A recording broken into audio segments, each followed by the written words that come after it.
Yep.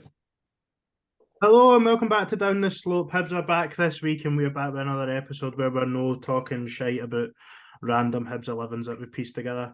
Liam, you obviously missed last week's. What did you make of Greg and Ryan's teams? No bad, no bad. There was a couple of, I think it was a couple of maybe sort of Alex McLeish tinted spectacles that were maybe donned at different parts of the episode, but it was no bad, no bad. I did feel like I'd swallowed several Wikipedia pages after watching it though. There was a lot of he made 112 appearances and scored 201 goals, and I was like, that's nice information. I enjoyed that. If I'd been on, I would have been tearing it to shreds, but there I was just tearing it to shreds whilst no on the podcast. Was there it was a lot of stats and not a lot of eye test? Is that what you're saying? No, I think there's a good bit of eye test. I just love the precision of some of the statistics that were read out. It was just very clear that a couple of Wikipedia pages had been consumed. They right down to was that in all cops or was that in the league? Fucking who cares? Who fucking cares?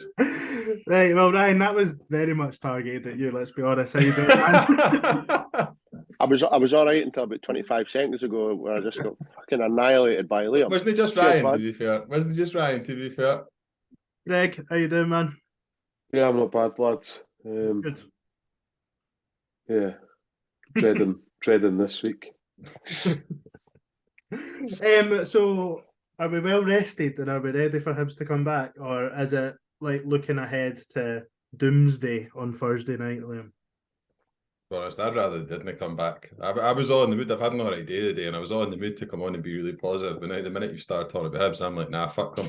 Let's just have another 4 weeks off. We'll start the season again in January. Let us actually sign some players and get rid of some shite, and we'll start the season this time in January.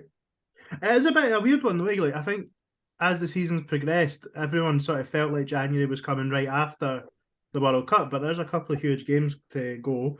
But anyway, right, let's crack on. So over the break, I can't remember if we have or haven't spoke about it too much, but in terms of team news, obviously Boyle is going to miss out for the rest of the season. Ryan Porteous looks likely to move on in January. That obviously brings some question marks for the next few games. Stevie Bradley, probably less notably, however, a big deal of it's been made, is return from loan, and again looks like shipping out. And then you had the return of the likes of Kevin Nisbet and Aidan McGeady.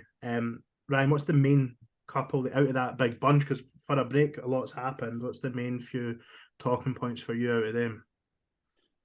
So obviously Boyle being out for the season's a massive blow, considering obviously he was the marquee signing. A lot of onus was put on him when he first came back in. That's going to be a huge blow. But then again, on the flip side, you've got Nisbet coming back in, so you'd be kind of hoping that he would provide that kind of goal threat going forward. And the other one for me, obviously, Ryan Porteous, not signing new contracts. A bit of a debatable one, because what do you do? Do you play him or do you leave him out based on that? I know that I would probably be more inclined to leave him out if we had a bit more strength and depth, whereas kind of got to swallow your pride a wee bit and put your best team in the park at this point in time. Yeah. Liam, other than they two, so like Stevie Bradley, that was one that's sort of been doing the rounds for the last week or so since we last recorded. Where'd you land on that? Is it a bit of a surprise to see him maybe go before he's even been back in? I think so. The one-man Stevie Bradley Hibs supporters club's not on the podcast this week, because Harry would have been championing him to the rooftops. I'm kind of okay with Stevie Bradley being let go on the basis that I think a few managers now have kind of made an assessment on him and either thought he's not ready or he's not first team material. My question mark about Stevie Bradley is less about that player in isolation, but more about who at the club is making those decisions, because I have a nervousness about a manager who I think we would all be in agreement is potentially 4 games away from the sack, deciding the future of a 21-year-old player, whether that's the right thing to do or not, just because he sees him not fitting in with his plans. You know, I hate to hark back to the Sean Maloney era, but if you look at some of the decisions that Maloney was allowed to make around players like Hallberg, for example, yes, 6 months on, 12 months on, I still wouldn't let it go. Playing him for 45 minutes at centre back and then deciding he wasn't a first team pick when he's gone to St Johnstone and probably been their best player since January. There's just something that makes me feel really uneasy about managers who aren't there for the long term, making decisions which are at the very least medium term, but quite a lot of them long term when it comes to young players' future. And I get that whole argument around, all right, he might not be first team ready, but then is the answer to then get rid of him, or is it to just put him out on loan? So I'm kind of on the fence with Bradley a wee bit. I'm okay with it in this instance, just because I don't really think that he did enough at Dundalk to justify playing. He started well, but if you look at his last sort of 15 appearances, he didn't really produce very much in note. And if a player's going to come back to Hibs from the League of Ireland, they need to be shooting it out. They like shooting out the lights in the League of Ireland to be coming back and pushing for a starting spot at Hibs. Aye, Greg, I know you've had some issues there. I think you're with us now. What's been the main talking point, if you like, for you over the break? Ryan's touched on Porteous and Boyle, Liam's touched on Stevie Bradley. Is it more maybe looking forward to players that are coming back into fitness like Aidan McGeady, or has there been other things for you? I don't really know, to be honest. I'm a bit disillusioned with Hibs at the moment. I think the Porteous thing's a big one, obviously. People talking about him going to Rangers. I think if you're clever enough, you realise that's not going to happen. I mean, people have sort of gone all out on Stevie Bradley. It's almost like he's the second coming of Messi, the way some people are going on. Like he's all right, but he didn't do enough at Dundalk to show me anything that he deserves to be at the football club. Nisbet coming back's a big boost, but then he had a pretty shit performance against Wraith Rovers, so really there's not a lot to be positive about, if I'm honest. No, I think that's absolutely fair enough. Is there any surprise that he is, Bradley, going permanently this window? If there's teams like Livy looking at him, could we have potentially loaned him out even just for the rest of this season in Scotland and, then made a decision on his contract at the end of the year? Or is it just sort of what Johnson said about trimming the squad you found, Ryan?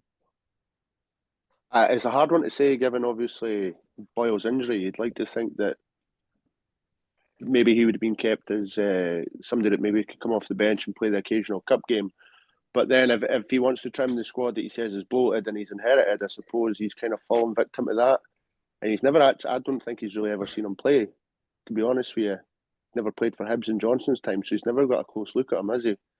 So I suppose in one way it is disappointing, and on the flip side is that there's been a number of managers, like Liam says, that have had a good look at him and haven't deemed him to be Hibs quality. So I don't know where I lie with it, to be honest with you. It's quite a tough one to call. Can I just say, I've on Lee Johnson and signings, I think Lee Johnson, for me, hasn't inherited a bloated squad. I think he's created a bloated squad. Yeah, I agree with you. He's one of the factors in us signing 15 players in the summer. One of the transfer committee that decided it was the right thing to do, to sign 15 players. And I would suggest, look, like I said earlier, I'm not a Stevie Bradley fanboy, but I would suggest if you were going to start looking at a bloated squad and addressing that, I would start with some of the players that he signed in the summer. Yeah, I agree with you, bud. I agree with you. I think a number of the signings that he made have come as part of that bloated squad, you could say. There's not many in there that you're going to get rid of are the ones that he inherited. Because Bradley's effectively a development squad player at this point. I know he's not officially either first team or development squad because he's been at Dundalk all season, but he is, in all essence, if you look at his age profile, he's a development squad player. So is that still part of the bloated squad? And are players that are in the development squad but then not playing out on loan, are they part of the bloated squad? Is Dylan Tate part of a bloated squad? Wait, how is he defining that the squad's bloated when he signed the players? I just think that's just another one of these things that he's hit out with it. You're like, do you know what? You're a part of that. You're part of that. I'll be honest with you, man. I think a lot of it's lip service for the press. I think a lot of the time he just gets kind of drawn in to the media and he says what he thinks they want to hear to a certain extent, because none of it makes sense. There's no context around that. When he says a bloated squad, what does he mean? Because like you say, there's a development squad, a first team squad, and then an under 18s. And I was interested. I think I was listening to the Terrace, I think it was. I think it was Tony on there. Don't know if it was. I think it was maybe one of the free ones, and he described Johnson as trying to be everything at once. And that's what it's like. His press conferences come along. There's really long answers. There's this and that, and for me, that in the break, he's talked. I know, look, you can only answer the questions you get posed, but he's done a lot of talking, Greg, in the break. I know you've not been too impressed with the various interviews that have come out across the last month. Yeah, me and him don't get on. Fair to say that. I think he's a bit of a joker, if I'm honest. He's never really achieved anything, and he comes up here and he gives it all that. I mean, ultimately, Liam's right. He is at fault for the bloated squad, as he would say. Ultimately, everyone wants to jump on the recruitment team's back, but what they might not want to hear is that Lee Johnson has final say on these players. So ultimately, it is up to him. He just chats absolute nonsense. I mean, he said again this week, he's like, Rangers aren't as good as Celtic. He's basically doing team talks for them now. I wish he'd shut up. His tactics are wild, so maybe he should focus more on that than try to dig out the opposition. I don't mind a manager trash talking, as Harry would say, but for me, you've got to be performing on the park, and we're not doing that. And so let's not start digging out other teams when our house is a mess at the moment. So I think me and him are on a sugary peg, if not already done, very close. Thursday could be the final nail in the coffin, if I'm honest. Can I say one thing? I think Greg said something that was really important there, and I just want to, I suppose, voice it again so that everyone hears this. There's a myth that's been created, and I don't know if it's a myth that exists amongst all fans, that in some way Lee Johnson has absolutely no say in transfers and just gets handed a squad of players to work with. That is absolutely not the case. And he was at pains to stress when he was appointed that he was a manager and not a head coach. And the difference between a manager and a head coach role is that he has a very, very direct say in which players we do and don't go after. And he then publicly stated that he was already interested in a few of the players that we then subsequently signed in the summer. So this myth that's being created that Lee Johnson is kind of working with his hands tied behind his back is not true. Those are the players that he chose, whether you like it or not. I don't. It's not just another reason to attack him, but I just think it's some of the criticism I've seen thrown other people's way has been unfair, and maybe actually on this occasion more of it should have been directed at the manager. Wait, Liam, you mentioned that he could potentially be 4 games from the sack. That much? Look, we are working off the assumption there that the board are going to be as trigger happy as they were with Sean Maloney, and ultimately to the same extent Jack Ross. I know we've all got conflicting views maybe on whether Ross should or shouldn't have went, but it was a very similar run of form. How many points do you think, if we assume the board are the same as in the last 12 months, do we need to be looking at from the next 4 games to actually save his job? Not what do we even think, just what's the sort of the bare minimum for him to sort of be getting this back on track, Ryan? I want 9, right? I want 9 because I want to win at Tynecastle. Simple as that. Although the board might accept 7, but end of the day, I want 9 points. That's it. I think 3 will Where save they his come job. from, other than Tynecastle, I don't care. I think 3 will save his job. 3's enough. If he beats Livy and he loses the other 3, that'll be enough. I don't think it should be, but I think 3 points will be enough to see him in a job. I agree. I agree. Because it's mediocrity, isn't it? We accept mediocrity now as sort of like a base level. At what point do the board start looking at themselves though, and all this? I mean, I don't want to jump the gun, but if the manager does go, then that's setting managerial that they've got wildly wrong. So when do they start looking at themselves? Look, I'm not saying that we should just scrap it and start again, but what I am saying is that Lee Johnson seems to be struggling. The team are struggling, but then it'll be blamed on Martin Boyle's been out and Kevin Nisbet's been out. We've not had a chance to see them together, but ultimately, what we've got there, we should be able to doing better with. We signed 15 players. We should be doing a lot better than what we are. And to be honest, I can see us picking up 1 point over the next 4, which is a living off acceptable, to be quite honest with you. You ask a question of how many points is acceptable.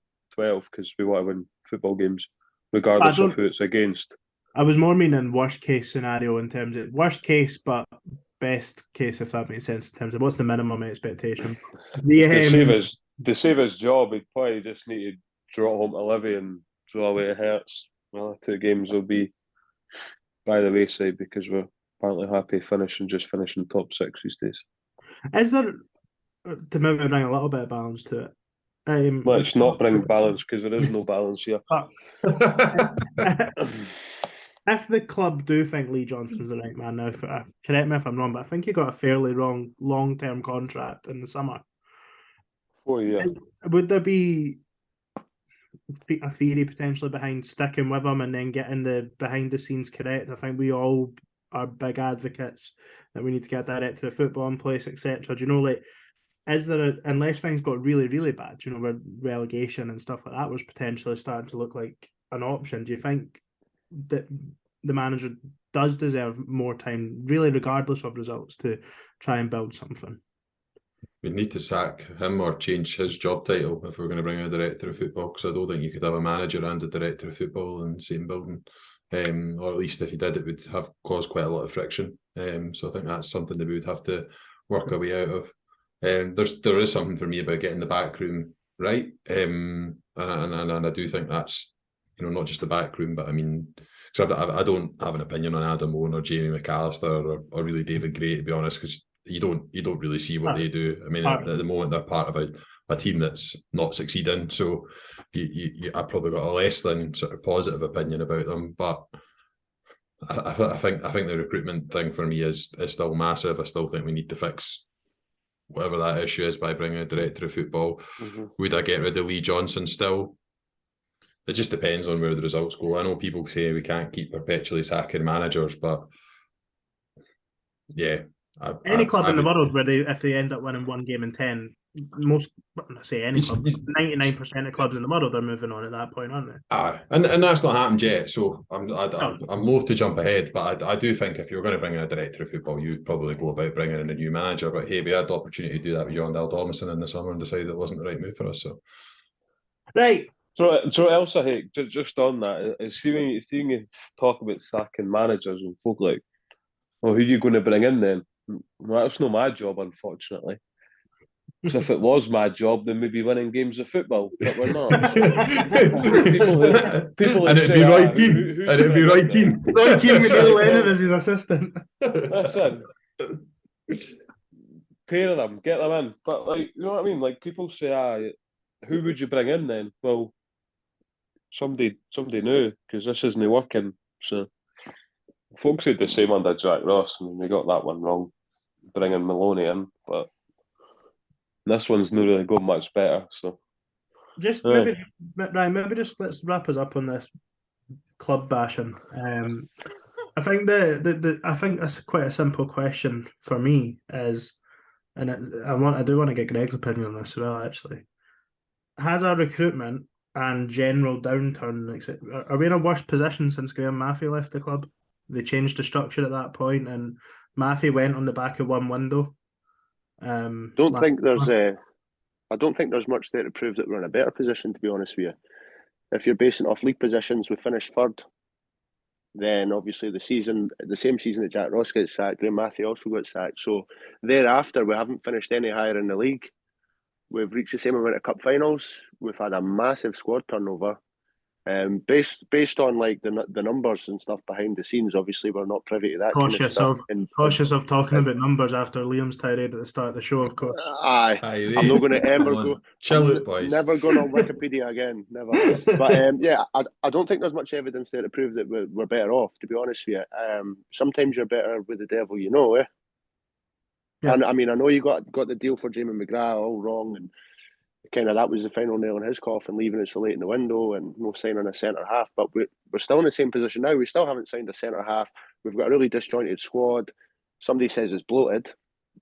Is it? Is it not? Maybe that's his fault. But yeah, I don't think we're in a better position now than what we were, personally. Greg, you were a big critic. Oh, sorry, Liam, on you go.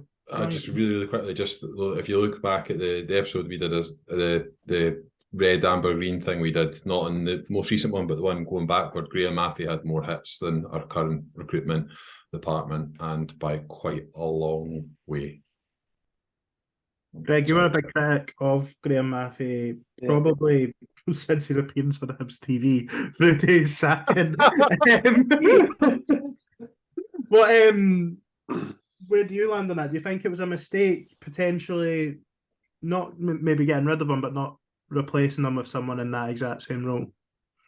Was that his appearance on Hibs TV when he just sat there in his chair? Sat there, sulking in his chair. And just and gave Gary O'Connor in trouble for swearing. Yeah, I mean, look, the stats don't lie. I was absolutely bashing Maffey for a long time. But ultimately, we've done nothing since he left. Should Ian Gordon get as much criticism as he gets? Possibly not. But then at the same time, it is his job to pull these players out, and then it's Lee Johnson's job to okay them. So I don't know. I mean, we've picked out someone that's not very experienced in that line of work. I know he was a scout in America, but really, it's a different ball game. He doesn't really know the Scottish game. So yeah, for me, no heard much for Charleston, but Charleston Barry. Oh, fucking hell. Remember when people were campaigning to get the club to sell Charleston Barry tops in the club store? Fucking losers. Fucking can't have a Charleston Barry top on in Edinburgh. Oh, jeez. Bring back brilliant. Right, let's move on for this segment. Sorry if you want to finish, Greg, but that's it. It's not club bashing, it's called therapy, mate. I made a lot of it. Right, let's move on to listener questions. We'll do that in the middle of this week's episode, because why the fuck not? First question, Liam Young. Liam, you go for it, namesake. Who do you expect to finish the season as Hibs' top goal scorer, and with how many?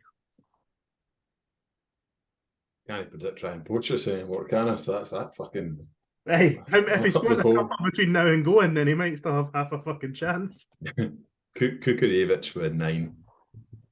Greg? Are we going to score goals, or are we just going to arse about that? I think Nisbet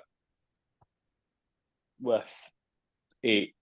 That's as good as it's going to get this season. Taking the words right out of my mouth. I might even mentioned them on here last week. I'm going Nisbet with 8. And unfortunately, my pre-season prediction coming true, that would be absolutely garbage in the first half of the season. Ryan, top goal scorer, and how many? Martin Boyle, and the amount he's currently on. I don't even think he is top goal scorer, is he? I don't know. Probably not. I think he might be, man. Probably. I think 3 or 4. I would probably. I don't know. I think whoever it is going to be single digits anyway. It's between Nisbet and Kukurevich. Right. Next question, Sean Steele. A couple of things here. Favourite breakfast roll combo. So we're looking for a doubler here, obviously. Would you say a roll combo is a doubler, or is that 2 rolls? I think it's a doubler. It's a doubler. Right, straight off the bat for me is easy tatty scone and link sausage.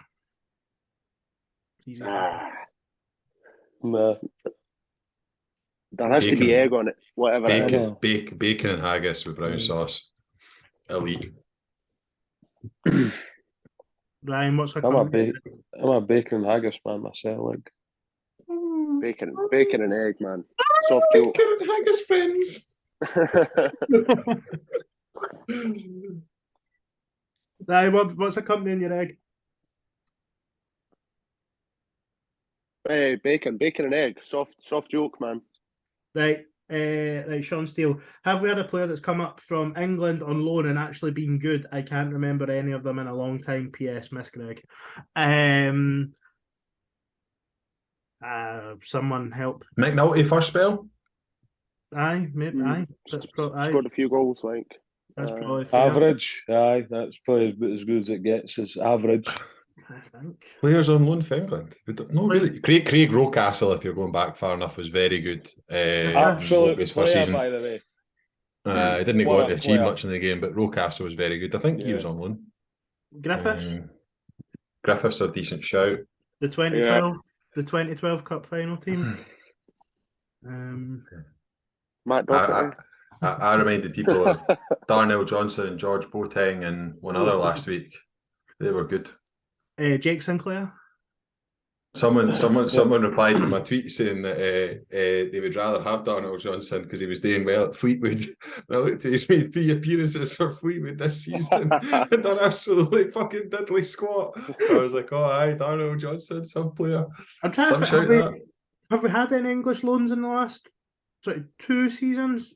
There's nobody for England on loan now, is there? Don't think so. No, I don't think so. Right, next question. Jem. Did you just ask if there was any loans from England right now? Aye. Well, there's Ryan Schofield and Will Fish, lad. Oh, right, well, they just come for me. They pair fucking said no. I couldn't think of them, to be honest. Neither of them are particularly memorable. Well, I mean, you're the host, to be honest. You should know your stuff. I just asked a question. Charlatan. I just asked the questions. The Schofield will be away in January, I think. Hopefully. It's taking up a wage, Right, next Schofield question. and Phil Wish. Jem, has any of you had an eye on a player you'd like to see join Hibs in January window or the summer window? Big depot at Ayr for me. That's Harry's burner account.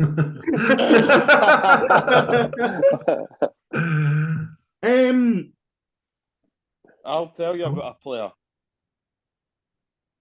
that I've had my own for a while. Initials LL. Liam Lindsay. What a player. Get him in the door. I'm telling you. He will solve everything. Jason Kerr. ACL. Is it his ACL he's done? I think so. It is, aye. To be fair, even on crutches would probably be an upgrade on what we've got now. I have to be honest, there's nobody in the Scottish sort of football that's screaming out to me that would be worth going after. Certainly not in our league, I don't think. That would be in scope for us anyway. Ryan, Liam, anyone off the top of your head?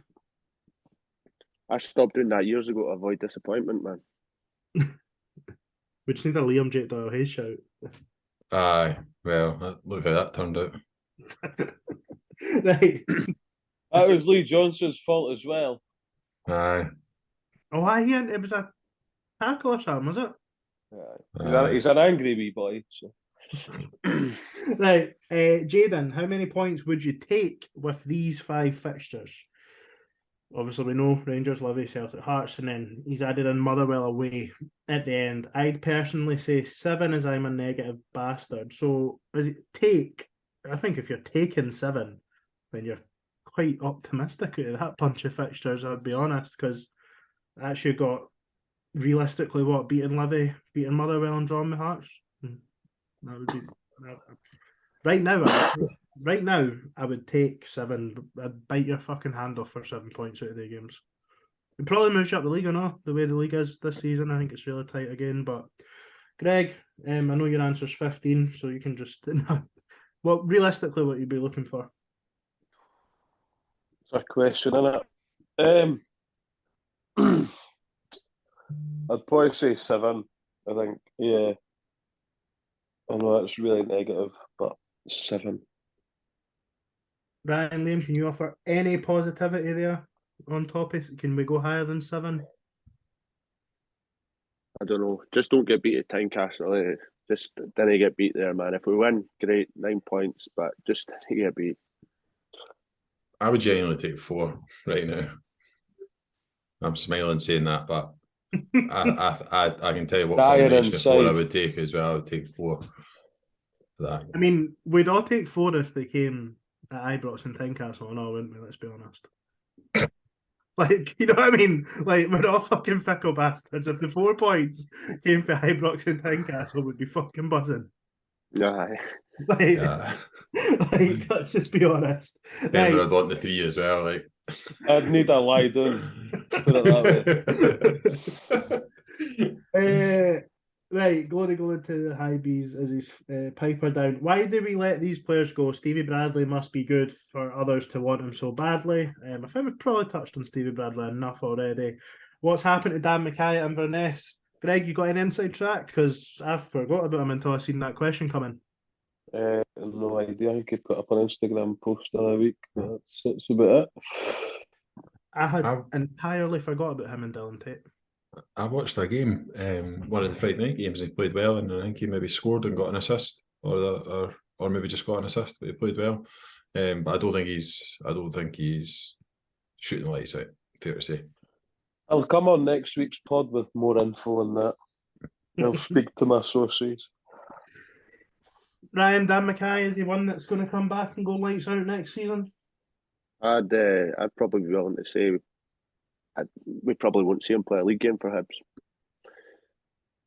Listen, I could be wrong, but I just think that we've not heard much about him up at Inverness. I think he's probably kind of fizzled out.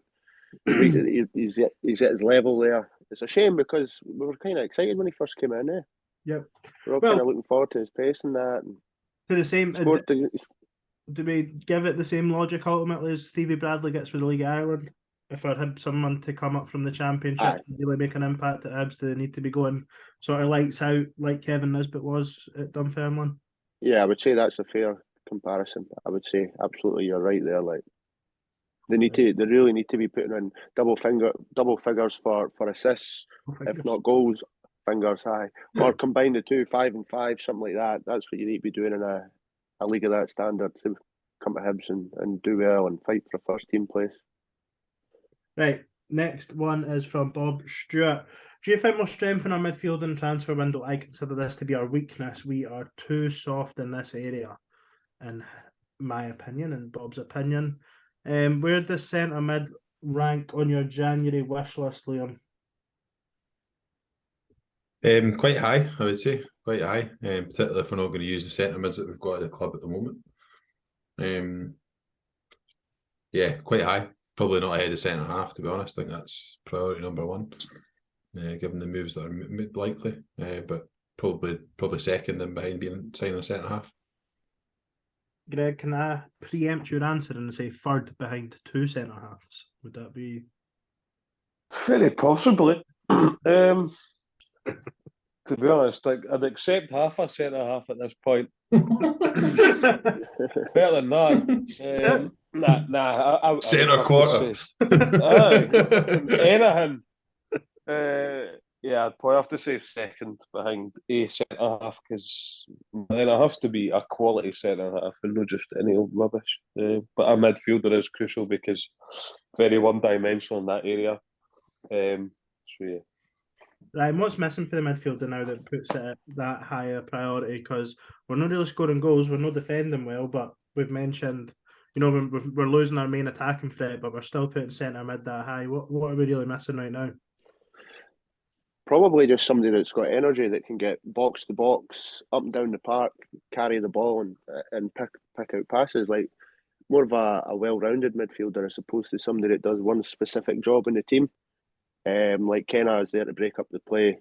McGuinness is there for the final third kind of opportunities. We need somebody that's a bit well-rounded and can chip in with the odd goal, isn't scared to get stuck in, and gets up and down the park. Like I say, I think just to add balance to it more than anything else is at the minute, ultimately, we're playing 3 midfielders that can all kind of try and complement each other as opposed to somebody that can do a bit of everything.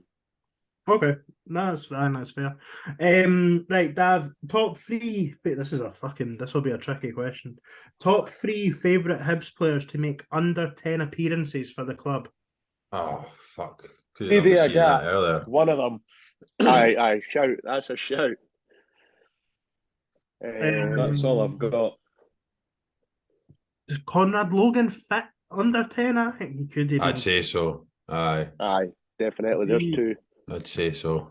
I'm just thinking because he had the playoffs as well, So just I don't know how many league games there was left. Jonathan Spector because he won a Derby win.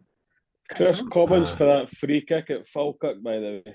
Aye, but he's Screamer. a fucking knobber. Like, let's be honest. Aye, he's a knobber, but the question wasn't Is he a name knobber? 3 players with a good personality that made under 10 appearances for Hibs. It was that free kick at Falkirk was up there. Like, I hate that. Lyndon Andrews for his performance in the 6-2 game. I'm pretty sure he'd be under 10 appearances for Hibs. He was exceptional in that game. Docherty? Maybe Greg Docherty came in and done well. I think he was double figures, did you know? I don't know. COVID season. Nah, because I would say he was less than 10. Like, cause they finished in the middle of March. I'll go in league appearances. I can use like to differentiate whether it's league appearances or all comps and that. I need to make sure we get those caveats in there. Nah, I can't. You said you weren't going to say anything else about it. He made 6 appearances in the league for Hibs. That was a good all comps. Do you know another one who I had a soft spot for, and a lot of people say he was shite, but do you remember Fabian Antorno? I just really wanted Fabian Antorno to work out. Scored a... he didn't score against Gretna for us as well. I think so. Him and Steve, he played Pat Lynn and played him and Steve Pino up front. Steve Pino, by the way, was absolutely fucking hopeless. Terrible. Absolutely hopeless. To be fair, another one, by the way. They only made 2 appearances for Hibs, but do you remember Torben Jean-Elate? The German centre-back.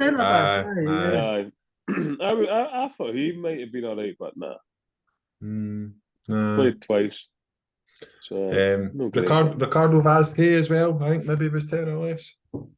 Aye. Derby, should have been a Derby winner. I thought he was decent. Jonathan Johansson. He wasn't great, but he was quite open with the Hibs. Aye, he was shite. Shut up, Ryan. You've taken it too far now. We'll have a good time until you've hyped up. Pat Lynn played him on the right wing, and he was about 35 as well. And I was like, what are you playing him on the right wing for? He can't run. I'm just trying to think of guys that played under 10 games, Greg. Chill, man. Didn't even have his name on his top, just had JJ. That was enough. That was enough to tip me over the edge. Right. Dav, I hope we've answered that appropriately. Let's see, has anyone definitely not has anyone replied to his tweet? Let's see. Conrad Logan, Didier Gatton, in his one appearance against Motherwell, Lillian Martin. Oh, aye, French guy. It was signed round about Sozzy's era. There's a lot of players we just signed for France around about Sozzy's era. There was a guy, Alex Marinkov or something his name was. One appearance, never seen it again. Did he not play at centre half with Sozzy away at Falkirk or something? Oh, one of the best ones. I've forgotten all about this guy, Errol Jean. I don't know if anyone will be able to remember Errol Jean, but I think he was a St Kitts and Nevis international or something like that. And Sozzy was just signing him because he's sound. Terrible. The best question. So, Ryan, this will be your debut on this one, I think. Kevin Wilson has asked, can we get a down the scran, down the shops update? Anyone got anything nice to share with us that they had for their lunch today or last time they got a meal deal? No. Sorry, lad. I've not even had lunch yet today, man. I've been that busy, like. To be fair, I got a meal deal last Saturday before I got my tattoo. For breakfast, basically. Then I got a bacon and egg sandwich with Thai sweet sensations and a 473ml can of Red Bull. Really ripping the arse at the fucking value for money. That sounds like a right healthy breakfast, Greg. Liam, anything interesting? I had leftover beef chilli, and I normally have it with rice, but I had it with oven chips and some grated cheese and some sour cream on top. It'd been in the freezer for a few weeks and I'd forgot it was there. And I don't know if you ever do this, but you pick a dinner out the freezer and you're not really quite sure what it is, and you just heat it up anyway. And I was absolutely cheesing when I found out it was beef chilli. It was so good, so good. Chips, it's good with chips. Chilli and chips is a really good combination. Chips and everyone's a good combination. There you go, you. Fucking good oven chips and you're sorted. What did I have? Oh no, Lauren actually made me pasta for lunch. It was fucking tidy, but no. Doing the shops update. What, mate? I swear I've not done a full shop since about the middle of November. just been bits here and there. Last meal deal I had was Greg's, and I can't even mind what I had. It was a Greg's meal deal, which I think is just the sandwich and the juice. I don't think you get anything else with it, so it's a bit shite. I'm sorry, Kev. Ask us when Harry's back. He'll have some stupid fucking Gusto box. Waitrose thing. We'll be talking about fucking some smoked bassa with quinoa and fucking zucchini that he's been eating for his lady fingers and all that. Right. Back on the questions. Greg, you and Dave Graham usually have a little bit of a differing in opinions. All good. That's because Dave Graham needs to accept that actually your eyes don't lie to you. Well, someone that he believes eyes do lie to them is Lee Johnson. Lee Johnson believes we are quicker and sharper post the break. Do you think he watched the Raith Rovers game in 2 times speed? I think he'd need to go more than 2 times speed. I thought, well, it was in reverse at times. I think Lee Johnson just needs to keep his mouth shut, if I'm honest. Just be quiet. Just don't do any interviews. Just shut up for the next couple of weeks, because he's starting to really annoy me. But I think me and Dave Graham can agree that Lee Johnson talks guff. So I did find that interview interesting. He was talking about how we've solved a lot of problems and stuff like that. I'm like, we're in a worse place now than we were going into the break. did we not concede 2 goals for crosses against Middlesbrough? We did. So we're in the exact same place, Greg. Is that what you're saying? Yeah. That's exactly what I'm saying. And unfortunately, so is Lee Johnson. Right. See, on that, can we start a campaign? Can we start a campaign? Because Jamie McAllister done some media, I think maybe just before the break, and he spoke. Can we start a campaign to just get someone other than Lee Johnson doing all the speaking to the media at Hibs? Just anyone, literally. Right now, I'd settle for Ian Gordon doing the interviews. Ed Lee Johnson. Genuinely. Right, Ian, what's your team for Saturday? Well, I'm thinking about playing a 4-3-3, and I'm thinking about playing Chris Mueller off the right wing, and I'm thinking about playing through the middle, Josie Altidore, one of the great strikers. Going to play Alexi Lalas at centre back. I'm going to play some other guys, Tim Howard in goals, good goalie. Like, just honestly, anybody other than Lee Johnson. Right, Jeff Ashton, play Porto or go with the Fish, Hanlon and Rocky variation. Ryan, you touched on it already. If the options were there, you would try and not play Porteous, but does that indicate that you think he has to play still? Listen, if there were better options there, I would phase him out, definitely, given that if he's not wanting to sign a contract, does that mean he's fully committed to Hibs and fully committed to the cause? But the fact that I don't see anybody that's at a decent enough standard or even as good as him to replace him, I would be kind of tempted to swallow my pride in order to finish as high up the league as possible, especially when the financial differences in league positions are as big as what they are. I think, yeah, if we were in a better position, or even if we sign a centre half in January, I would phase him out. But like I say, I would be kind of inclined to play him at the minute. I would go with Porteous. Liam? I'd just play your best players, to be honest. I'm of the mind you play your best players at all times. I get the whole point about who you've got to go forward with, but I just don't think you can predict what the future holds. So I think you just play your best players at all times. Yeah, and Greg? I kind of want to double down on what I've said previously. But that three that you've read out there give me the absolute fear. So, yeah, that's like real nightmare stuff. I would say so. Which isn't great, and to be honest, I did say that I wouldn't want him playing again, but look what else you've got. Yeah. Thanks to Lee Johnson and his tick box. Right, next questions were from Dan Taylor. They were Stevie Bradley going to Livy in the 4 games after the break. So Dan, I feel like we've answered them plenty for you, but if not, just send us abuse on Twitter and we'll give you a reply. Right, Jack with a fucking England flag in his Twitter bio. That's questionable. Will McCarthy have a big second half of the season or fail to meet expectations? Have a good feeling about him myself and think he'll come good. And then there's a second second question. What's your go-to stadium food? Fairly sure no SPFL teams serve broccoli, Harry, before you say it. So, will McCarthy have a big second half of the season? Let's tackle that one first. Greg, you were speaking about McCarthy in quite glowing terms last week for yourself. You backing up to come good this half of the season? Nope. I tried my best, but having watched some of the Wraith game, I thought, "Fuck me, man! Like, wow." Yeah, I try and be as positive as possible, but assuming you're watching that and I mean, really not great. I hope I'm proved wrong, but he just seems very slow with zero end product. Seems like he can't properly get a shot away on goal when that's his job as a striker.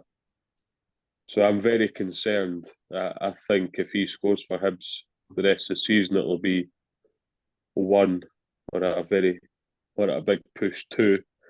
I certainly don't expect him to shoot the lights out this half of the season, which is good. Ryan and Liam just have a contrasting opinion, or is it more of the same? Much the same, to be honest. I just want to remind everybody that's listening to this, Harry McCurdy is the player that we all absolutely lost our shit over not signing on the last day of the transfer window. Correct. Watch our YouTube live. It's sitting in there somewhere. Go and tune into that. And, no, it wasn't that. It wasn't the YouTube live. Sorry, it was a space.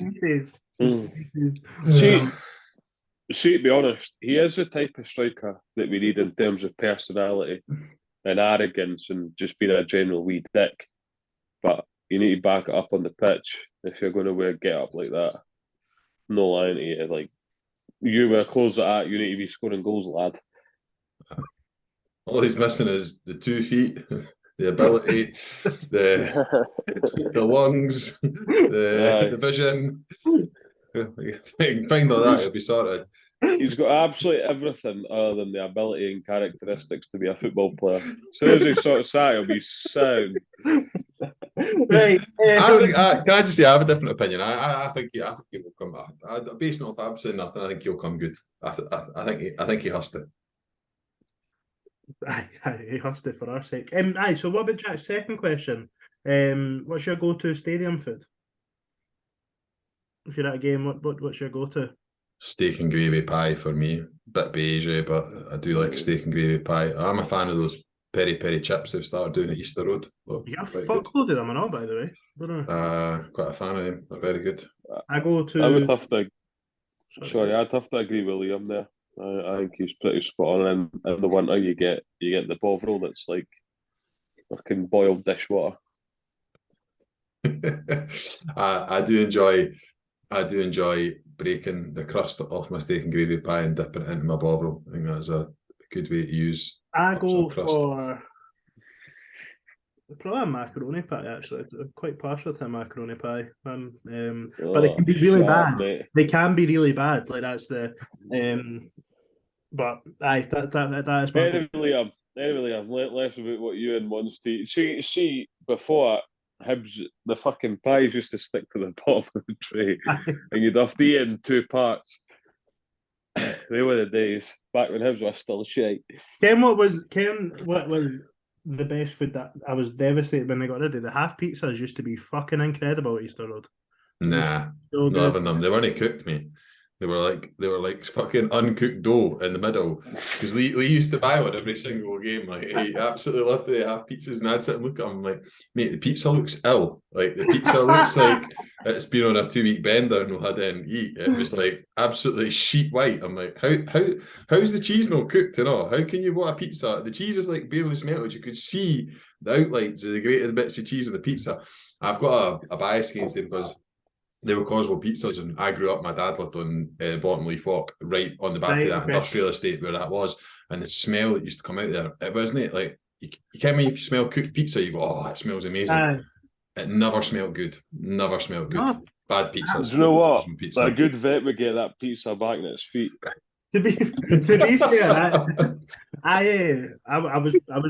it was when I was pretty young. I was having them fucking every week, as I'm sure you know. If you look at the state of the fucking triple chin under there, that was surprise. Absolutely fucking nobody.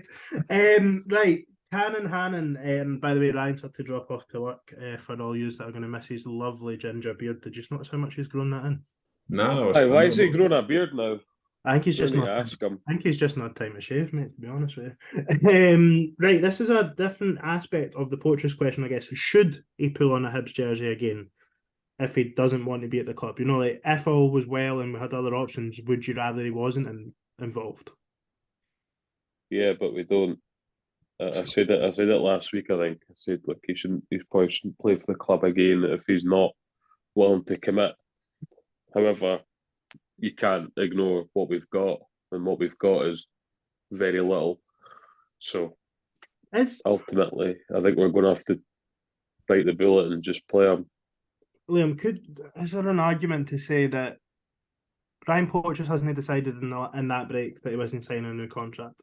Now, his form had been pretty bad the few games leading into it, but I don't think anyone would have probably questioned his dedication, his character. Yeah, he'd been playing poorly, but I would guess that decision's probably been made as far as he's concerned, maybe since the summer, if not before. So just because we've had it confirmed, should that change anything?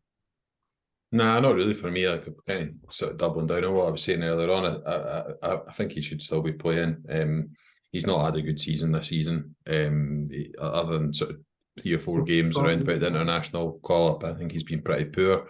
We were all quite surprised when he got that call-up. It was probably quite undeserved when you consider he's played really well and not been in squads. So I'm of the mind that you play him. I don't think we have a better option in that centre-back area. I think Rocky Bashiri's been okay this season. I think there's been quite a turnaround in fortunes for someone who was really quite poor second half of last season. So yeah, I really don't know, to be honest. That unless we were to go out and sign 2 centre-backs in January, if he was still around, I'd still be playing him. Okay. Greg, next question. I will come to you first on this one. Will there be an apology issued to Martin Boyle after accusations from certain people he was feigning injury in order to play for the World Cup? An injury which sees him out for the remainder of the season. Take it away. I'll apologise to nobody. Listen, I had an opinion at the time. Ultimately, it's transpired to be incorrect, but I'm not going to sit and apologise for it. It's a really strange situation, isn't it? Because Boyle himself, I don't know if he caught any of his press conference that he done when... He says he's had it for years, so I'm not going to apologise for that either. The bottom line is I'm not going to say sorry for having an opinion. Listen, people have opinions every day. Opinions are like arseholes. Everybody's got one. So. I did find it interesting because they did sort of say that they were... I think Boyle himself pretty much said they were trying to manage it so he could play. So there is probably some merit to the fact that... But it's a really strange situation because... Nobody expected to see this because it looked like a very... I mean, he walked off for a start.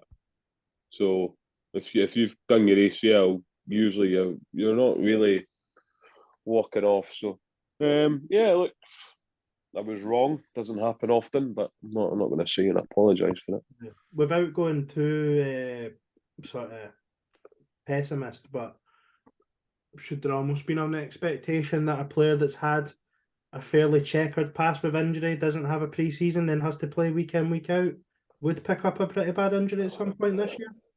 I mean, it's pretty clear that, you know, a player who hasn't had a full pre-season then gets chucked in at the deep end because he's all they've got, would pick up an injury. It should come as a surprise to absolutely nobody. But there we go. I think that we rely on him too much. we always have done whenever he's really been at the club. Recent times he's been relied on. He's like a one-man band. So yeah, it shouldn't really come as a huge surprise. But listen, hopefully we see him back fitter and stronger next season. Unfortunately, he's out for this season. But listen, it's up to the recruitment team and the manager to replace him properly, and maybe that's where we're getting rid of Stephen Bradley to allow someone else to come in. Liam, there's been a lot of talk, obviously, about how he's out for the season, and I think the general assumption is we'll see him at the start of next year. But Kevin Nisbet's missed about 10 months with the same injury. Was it his ACL? ACL as well. So that would suggest to me that it'll be quite a bit into next season before he's available, potentially.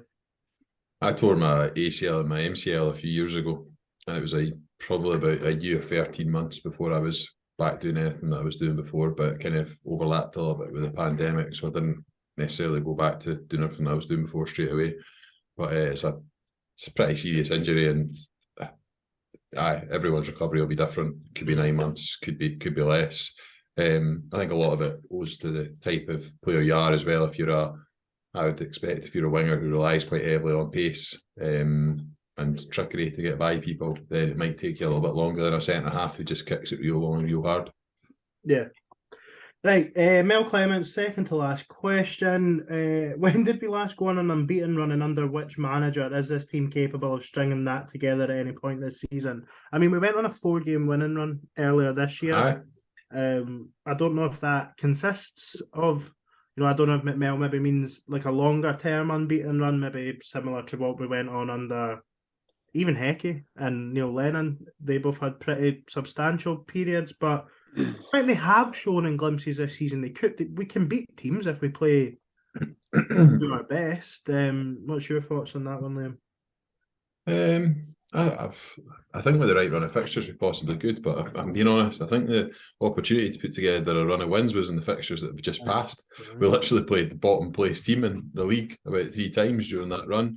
We played bottom 6 opposition on countless occasions, so we've blown that opportunity for me. So now we're playing much more difficult games against better opposition. It's going to be very, very difficult in the short term to see us going on a winning run, really until the sort of fixtures ease up into sort of mid-January, before I think we'd be looking at putting a winning run together.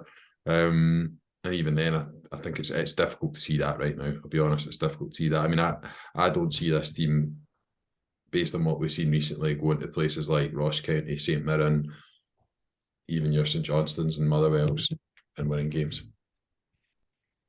What Liam said times 2. Thanks. That's it, and it's difficult, isn't it? It's difficult when I mean, to be honest, I know we've certainly I've come on here and had a bit of a go at the manager, but the players need to be doing better as well. Let's not confuse that. The players have let the manager and the fans down as well. So it's on name as well. And to be honest, some of them haven't been good enough this season.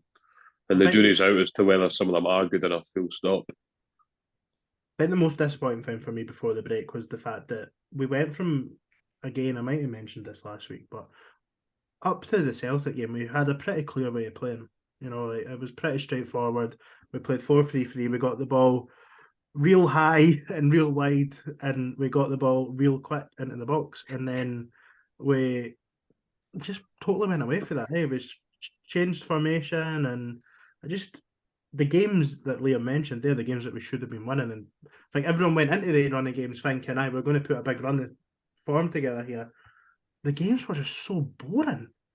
So boring. Like the Ross County game especially, and it was just like watching Sean Maloney's team. But all the ball, created absolutely nothing, and it wasn't even sucker punches, really, was it? It was just it wasn't sucker punches by any means. They've been dangerous up to that point as well. To Ross County, it's not like people didn't see it coming. The worrying thing for me was the manager didn't see it coming. Mm-hmm. Right, last question before we do a quick little look ahead to Thursday night. John McIntosh, what's for dinner? I already told you on the down the scran. Sorry. Was the chili was for your dinner? Sorry. I had a bit of a makeshift Monday night, lad. So we had beef stroganoff, which is outstanding, to be fair. And then it was complemented with last night's leftover ham, some oven chips with broccoli, Brussels sprouts, and cauliflower. Oof, that's a full plate. I know. It's a fucking two-man job to eat it, I know. But yeah, no, it was good. So a bit of a makeshift Monday. It's not a reflection on Elaine. She's a very good chef, and she actually isn't lazy. It's just that we've got stuff to be That getting doesn't sound through. like doesn't sound like that lazy at dinner, no, does it? I don't know. Nah. She says that she has para about a Monday. She feels the pressures on a Monday because she's get asked what we want for dinner. So yeah. Well, just like Brussels sprouts, by the way. Superb, by the way. Can we just see folk who do like Brussels sprouts? They're for the watching it. They need to grow up. You don't like Brussels sprouts, Shane? Not a big fan, mate. Not a big fan. Don't get me wrong, like they're all right. They're all right. It's like people who don't like broccoli and that, also for the watching. Broccoli is superb. Tender stem broccoli. I don't know how you can live and not like broccoli. Like I just didn't understand. What do you have like with broccoli? It's just one of those vegetables. Then you need to just boil it or steam it or do whatever you do to serve it. Like you don't need to do anything. It's class. Like I'm a big fan of broccoli. I'm not like Harry who has pictures of broccoli on his wall, but I do enjoy a good bit of broccoli. What am I having? I don't know. That's just like what I said earlier. We've not done a shop properly. Sundays are our shopping days normally, and we were out all day yesterday. So as soon as this is finished, probably heading to the shops to pick up some foods, and I'm fucking starving you, honest to God. Right, back to the actual football very quickly. Liam, Ibrox on Thursday night. Team, what do you think we're going to see? Is Kevin Nisbet going to come straight in? Aidan McGee? I'd say so. Kukarevich is out, isn't he? I think so. I think we'll probably see Nisbet.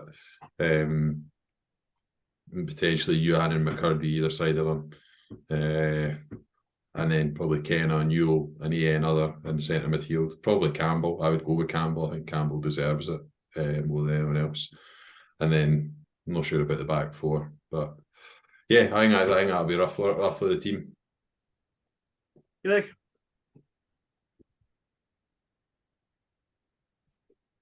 I think we might have lost Greg. I'll go my team. I think we need to go and I know it sounds ultra negative, ultra boring. I think we really just got to try and be hard to beat. We went to Celtic Park and tried to open up and tried to have a go, and we got absolutely annihilated. And I guess what Lee Johnson said is half correct. They aren't as good as Celtic, but they're more than good enough to rip us to pieces if we go there and try and play an open, expansive style of football, in my opinion. And I would like us to try and at least be hard to beat, but still pose a little bit of threat. So I think 4-3-3 is probably the way to do that, but potentially maybe not McCurdy and Yuan, probably one of them with Nisbet, and then like a makeshift winger and this, like a Campbell. Probably Campbell. Like a Campbell off the left. Not you and Henderson on the left wing again, please. Thank you. No, absolutely not. Right, I'm not sure if Greg is there or not. So, Liam, just give us a quick score prediction, and then we will be off and out of your ears. 1-1. Who's scoring? Kevin Nisbet, baby. Love it. Greg, I think I just heard you there. Give us a quick score prediction for Ibrox on Thursday night.